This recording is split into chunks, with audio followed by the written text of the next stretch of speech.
Brought to you by TechnoSpark 20 series smartphones. I'm superhuman. Financially तो इसकी पूरी rights है ना शिनोवा की, मुझे नहीं चाहिए, बट हाँ शिनोवा की पूरी राइट्स है एज डॉटर, क्योंकि जो उनकी दूसरी भी डॉटर्स है उनके लिए वो बराबर सब करते हैं ना एज अ फादर। डेफिनेटली मैं कोर्ट में जाऊंगी, I will claim for DNA also. So I have the right to know who my father is. I have the right to even ask for a DNA test. Gorakhpur से BJP के सांसद और लोकसभा प्रत्याशी रवि किशन बीते दिनों चर्चा में आए। चर्चा में तब आए जब अपर्णा नाम की महिला ने प्रेस कॉन्फ्रेंस करके ये दावा किया कि रवि किशन उनकी बेटी के पिता हैं। 29 साल से उनका रिश्ता है। यही नहीं, सनाया नाम की लड़की ने यह भी दावा किया कि रवि किशन उनको अपना पिता बताते रहे हैं। और यही नहीं, उन्होंने ये भी कहा कि वो कोर्ट में DNA टेस्ट के लिए चैलेंज भी करेंगे। हालांकि अब इस पर रवि किशन की पत्नी की तरफ से यानी कि प्रीति किशन की तरफ से एक FIR दर्ज कराई गई है। इस FIR में बीजेपी प्रत्याशी रवि किशन पर अपनी बेटी का पिता होने के आरोप लगाने के मामले में अपर्णा ठाकुर और साली सिनोवा सोनी पर हुसैनगंज के एक होटल में प्रेस कॉन्फ्रेंस करने और साजिश रचने के आरोप में FIR दर्ज कराई गई है। न सिर्फ इन दोनों के खिलाफ बल्कि सपा नेता विवेक कुमार पांडे, साथ ही साथ यूट्यूबर खुर्शीद खान राजू के नाम पर भी FIR दर्ज हुई है। इसके अलावा FIR में बड़ा आरोप यह है कि 1 साल पहले ही इस महिला के खिलाफ ब्लैकमेलिंग की शिकायत मुंबई पुलिस से की गई थी। महिला ने रवि किशन और उनके परिवार से 20 करोड़ रुपए मांगे थे, नहीं तो रेप के मुकदमे में फंसाने की धमकी दी थी। फिलहाल चुनाव के समय में चुनाव लड़ रहे रवि किशन की छवि खराब करने का भी आरोप इस FIR में दर्ज किया गया है। न सिर्फ इन दोनों बल्कि कुल 6 लोगों के खिलाफ ब्लैकमेलिंग की FIR दर्ज कराई गई है। हालांकि इस मामले में अपर्णा और सानिया का अपना दावा है। उनका यह कहना है कि रवि किशन उनके बेटी के पिता हैं। सुनिए उन्होंने हमसे बातचीत में क्या कहा है। देखो, इतने साल बाद इसलिए क्योंकि उन्होंने हमेशा मुझे और शिनोवा को प्रॉमिस किया है कि वो उसके लिए कुछ करेंगे, उसके फ्यूचर के लिए कुछ करेंगे। उन्होंने कभी इनकार, जो हमारे सामने कभी इनकार नहीं किया है कि कुछ नहीं करेंगे, बट वो एम्प्टी प्रोमिसेस किए।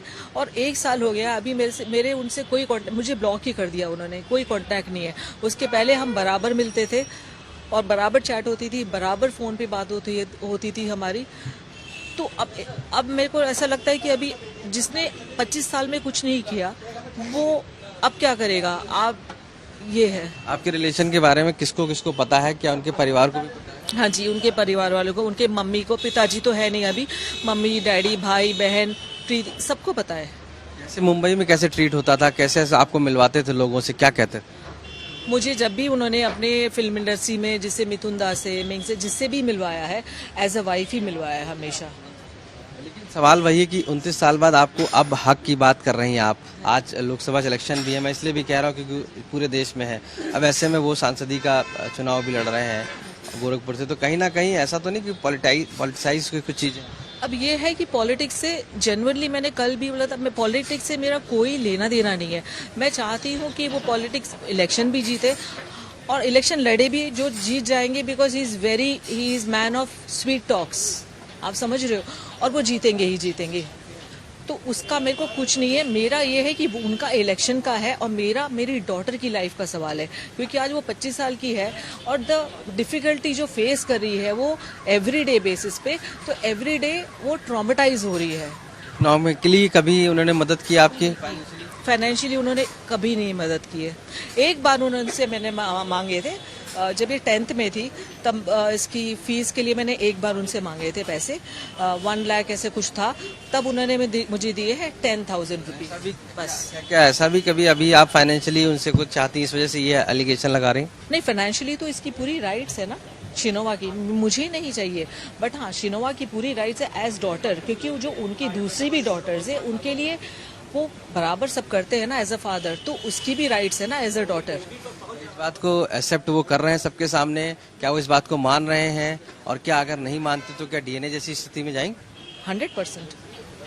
अभी नहीं मान रहे? अभी नहीं मान रहे हैं वो, यानी नहीं मान रहे हैं वो। मेरे सामने तो मान रहे हैं, इसके सामने मानते हैं, बट पब्लिकली नहीं मानते हैं। तो डेफिनेटली मैं कोर्ट में जाऊंगी, I will claim for DNA also. आप बताइए कि आपको कब पता लगा और अभी आप क्या चाहती हैं? आपको कैसा शॉक लगा था? मैं जब 15 की थी तब मुझे पता चला था मम्मी के फ्रेंड्स के थ्रू, और अदरवाइज जब उनसे मैंने पूछा तब तो ऑफ कोर्स शॉकिंग ही था मेरे लिए। मैंने पूछा मुझे क्यों नहीं बताया गया इतने साल तक, तब मैंने यही पूछा उनसे। और उसके बाद मैं उनसे बात करने लग गई और ज़्यादा। बात तो मैं बचपन से ही करती थी, फिर हम और ज़्यादा मिलने लग गए। तब मैंने उनको बोला I want to get to know. मैंने उनको बोला था कि आप मुझे एक डायरेक्टर से मिला लो। उन्होंने बोला मेरे पास नंबर नहीं है, तो मैंने उनको नंबर निकाल के दिया। फिर वो डायरेक्टर ने मुझे बहुत टाइम तक इग्नोर किया। मैंने उनको बोला ये मेरा रिप्लाई नहीं दे रहे, तो उन डायरेक्टर ने ही जब उनसे पूछा ये शिनोवा कौन है, तो उन्होंने बोला वो दूर की रिश्तेदार है, बात कर ले। तो बात कर ले भी उन्होंने इस तरीके से बोला कि मैं बहुत दूर, और वो भी इसलिए क्योंकि डायरेक्टर ने सामने से पूछा कि ये लड़की मुझे मैसेज कर रही है। तो 1 महीने तक वो गायब हो गए थे, तो उन्होंने कभी मेरी हेल्प नहीं की है। और मैं ये हेल्प चाहती भी नहीं है उनसे कि वो मुझे बॉलीवुड में मेरे से किसी से भी इंट्रोड्यूस कराए या कुछ भी कराए। उन्होंने सामने से मुझे प्रॉमिस किया था, जब भी किया था, कि मैं तुम्हें ये करा के दूंगा, या मैं तुम्हारे लिए करूंगा, या मैं तुम्हें साउथ में कॉन्टैक्ट्स दूंगा। मेरे पास मैसेजेस भी है जब उन्होंने लिखा है कि मैं तुम्हें साउथ के कॉन्टैक्ट्स दूंगा या जो भी, क्योंकि मुझे साउथ इंडस्ट्री में जाना था। उन्होंने कभी हेल्प नहीं की, ना ही मुझे चाहिए उनकी हेल्प, ना ही मैं बोल रही हूँ कि आप मुझे लोगों से मिलाओ या कुछ भी करो, ना आपने कभी किया है। मैंने जो भी किया। आप क्या वैसे आप क्या चाहती हैं बेसिकली, जब अगर आपसे बातचीत हो, सामने आए, तो क्या आपको चाहिए? मतलब आप लीगल भी जा रही हैं तो I have the right to know who my father is. I have the right to even ask for a DNA test. तो दैट्स इट, कि I just want to know that. फिलहाल रवि किशन की पत्नी की ओर से जिस तरीके से FIR दर्ज कराई गई है, अब देखना यह है कि मुंबई पुलिस पर क्या कार्रवाई करती है और कोर्ट में क्या कोई और चैलेंज किया जाता है। लखनऊ से आशीष श्रीवास्तव के साथ ब्यूरो रिपोर्ट, यूपी तक।